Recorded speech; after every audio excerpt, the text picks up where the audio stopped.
Welcome to Center the podcast. I'm your host, Leslie Braverman, and I'm sharing holistic health content that reconnects you to your most centered self, that place within you that is energized, knowing, and uplifted despite the chaos and demands of life. It's that place within you where you can become the portal of possibility. Today, we're getting into the idea of mental performance. And last night, I had the honor of attending a lecture by a local professor who spoke to our student athletes at the high school where my son goes. He is a cross country and track athlete. It's track season right now. So he spoke to probably over 60 track athletes in high school and their parents. So while the talk was very focused specifically on athletes, because we all have a brain and because we all have moments of growth that we're doing, whether we're entrepreneurs or parents or athletes, whether we are running retreats or just enjoying time on a retreat, we're all going to reach points in our life where emotional growth is happening, mental growth is happening, and spiritual growth is happening. And these growth edges are really powerful. And sometimes if you're not held in a container and if you don't have a bestie who can speak to some of this stuff, you can really have some struggles, like a lot of struggles. A lot of us are in this time in life parenting ourselves or reparenting ourselves while parenting children. And I really want to share this. Like, this is really coming from the heart. Although a lot of the content I'm going to share is from this particular speaker, whose name is Dr. Brian Zuleger. He's a professor at Adams State University. He's a sports psychologist and professor of mental performance training. He's worked with high school athletes, college athletes. He mostly works with college athletes and Olympians. And I thought that was really a cool resume. But I have to say, most of what he was sharing is stuff that I have talked about before because so many others are also aware of this now. So people who have been doing work like this are teachers of mine, from everyone from Her Holiness Sai Ma to Bob Proctor to Wayne Dyer to Joe Dispenza, Esther Hicks, like so many of these amazing pioneers have put information out. But what I love about what I'm about to share with you is that he does have a unique framework. So let's get into it. So overarching thing that he was talking about, theme that he was talking about is with the mind having a build it versus fix it approach. It's not about fixing your mindset. It's about building, or what I've spoken about before, of being a conscious creator. Being a conscious creator, going in the side door when you have to of your mind and having a build it approach. And one of the people that he quoted that really got me some buy-in because it felt personal was Steve Kerr. And if you don't know who Steve Kerr is and why it's important to me, I'll give you a little background here. Steve Kerr was my neighbor for 6, maybe even 8 years. And at the time he was my neighbor, he was playing for the Bulls during the time period that Michael Jordan was in his heyday. And I love Steve Kerr. I've always thought he was just such a wonderful person. And it doesn't surprise me that he's had a very illustrious career in the NBA. He's been not only an athlete, an award-winning athlete, but also an award-winning coach and he's worked as a coach for Olympian teams. And he's also just a fabulous guy. So the quote that he has that was used in this is, maintaining joy is a huge part of success, both individually and as a team. And if you picked up my book, you know that joy in movement is one of the key ways to continue having good and optimal movement. Joy, regardless of what you're doing, is key, and especially in creating and building your mindset. So I love that Steve Kerr was in there, and that's just a little note about him.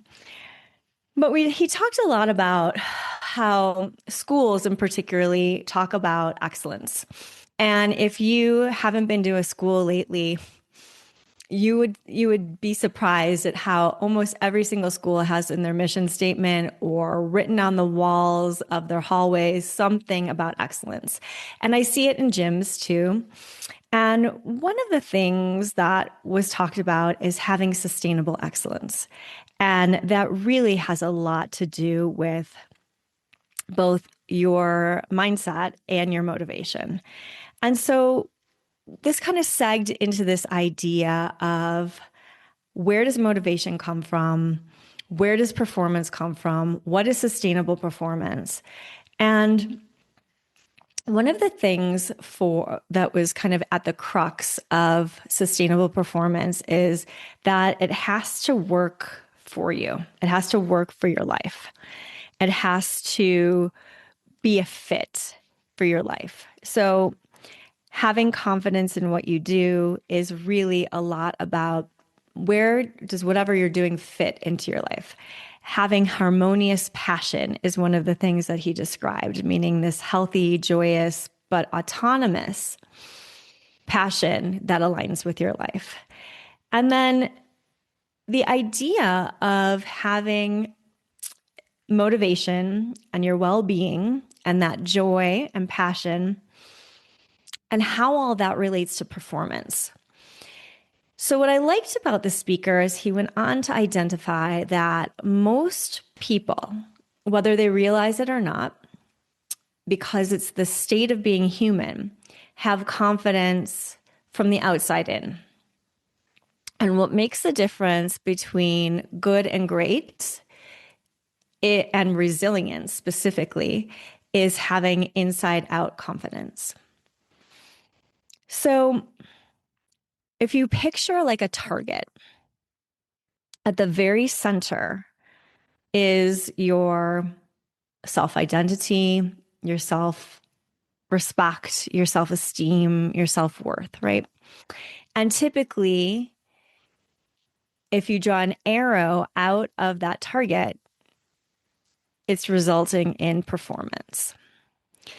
And for most people, the performance then has an arrow that goes back in to this target. The performance impacts or sets that self-identity, that self-esteem, that self-worth, that self-confidence. So looking at that as the human state, right? This is all very normal. And we all know this feeling when we've had a performance that feels like a failure and the thoughts that happen in the mind, the inner critic, sometimes flack from teammates or colleagues or whatever, how that impacts you and your identity. So flipping that model, having this inside out performance, it would look like having that self-esteem, that self-confidence, and that motivation in the center, and having that arrow go out to performance, and having the other rings of the circle be focus and quality practice, meaning deliberate practice, and then resilience and well-being. And all of those are then factored in to having the endurance, the stamina, and the resilience to have performances go however they're meant to go, because they're all learning experiences. One of the quotes, I'm going to tell a little story actually. So one of the quotes, I was a high school swimmer and we had quotes on the back of our t-shirts. And I love that every year, a new quote.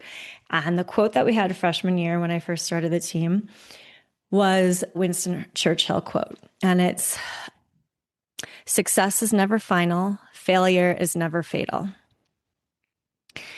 And all the freshmen have to swim the longest swim event at least once in the season. Most of the time, nobody wants to swim it. I didn't like it. I was a sprinter, of course, if you know me.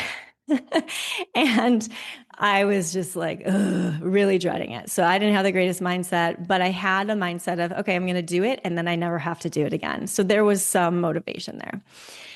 And I had learned flip turns just that year because I had just started swimming competitively that year.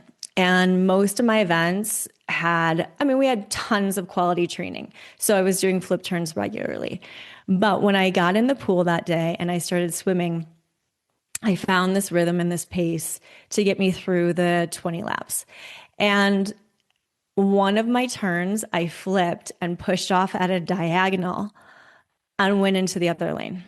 I was immediately disqualified. I had a choice. And for me, it didn't take very long. It wasn't even like a real choice from my mind. I flipped back under the lane and I kept going. And for me, it was never an option to stop, even though I DQ'd. I was going to swim that whole race and it was going to happen for me that way. And I had tears when I was continuing my laps. Like I remember that feeling.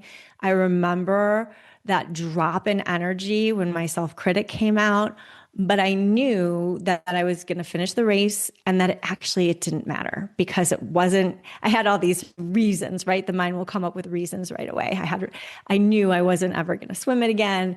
And I kind of made myself laugh, like, what coach would ever ask me to swim that again after this performance? And I kind of got myself out of it and I got my groove back and I finished the race. But the biggest and coolest thing that happened was as I was getting out of the pool, what felt like every single one of my teammates put on the shirt with the quote, and the quote was on the back of the shirt. They all turned their backs to me, showing me the quote as I got out of the pool. And again, the quote from Churchill is, success is never final. Failure is never fatal. And for me, that memory, that second line, failure is never fatal, was huge. And I got out of the pool, got lots of hugs and drank a lot of water and moved on with my life. But at the same time, here I am, 30 some years later, and I still remember that day and that experience. So whether you're an athlete or not, everyone's had moments like that, whether it's in public speaking or whether it's an event like that, where there's an epic fail at some point in time. And so being able to be resilient after that epic fail, what does it take? And that's where this inside out confidence model, I think, is so great. So again, I'm just going to speak it. So in the center of the model is your motivation, your self-esteem, your self-identity. Outside of that comes well-being, focus, quality practice, right? These things that are required to continue being your best self.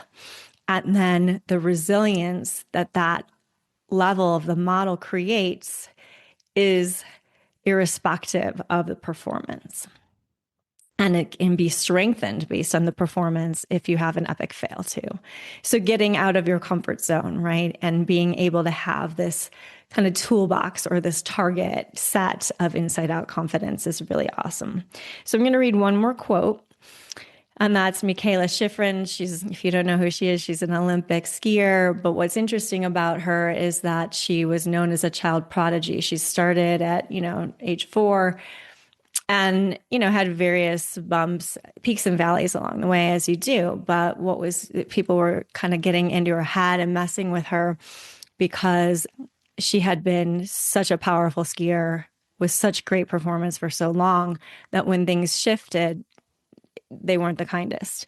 And so what she came up with for her personal focus and mantra was focus on the journey, not the immediate results.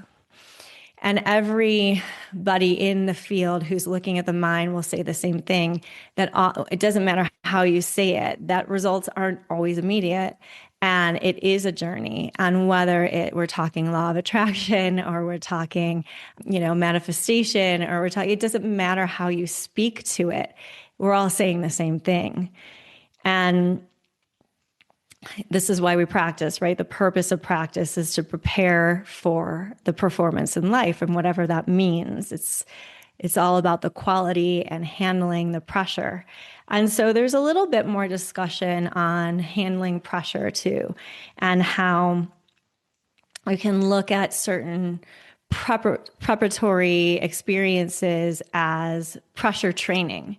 And I liked the idea of this because we talk a lot now about the nervous system and getting the nervous system up regulated to handle whatever, to up-level capacity to handle whatever is next as our journey unfolds.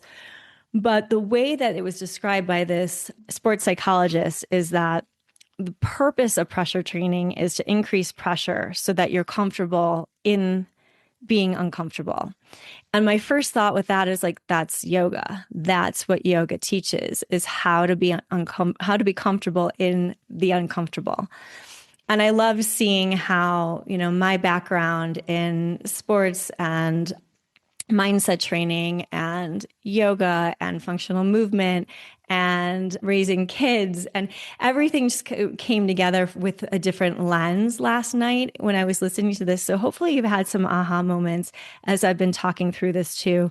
Again, there are a lot of different ways to think about mindset and performance mindset and training. And the things that I've learned in being a coach over the last 20 years, whether I'm working with parents, a person going through perimenopause versus a person who's in preconception versus it's the brain is all the same. And that's what's so cool. Sometimes when there's resistance, you go in the side door. But either way, what's happening, what people are doing when they come to see me is they're in a phase of transition and transformation in their life. And they're experiencing a growth edge. And in this growth edge, you're creating a new identity, whether you realize it or not. And you're strengthening or pressure training what's happening within. So it's like the idea of, I was talking about this with a client the other day. It's like you have a diamond growing inside of you. That's how much internal pressure is happening through this change that you're going through. So keep creating, keep growing, keep thinking about your environment to create some support for yourself as you're going through transitions and challenges. And what I know about the metaphysical at this time is that it's like a bullet train, how fast we are all able to work with the energies around us to keep changing for the highest and best outcomes. So keep investing in yourself and be that portal of possibility. And just let me know if you resonated with this episode. Lots of love.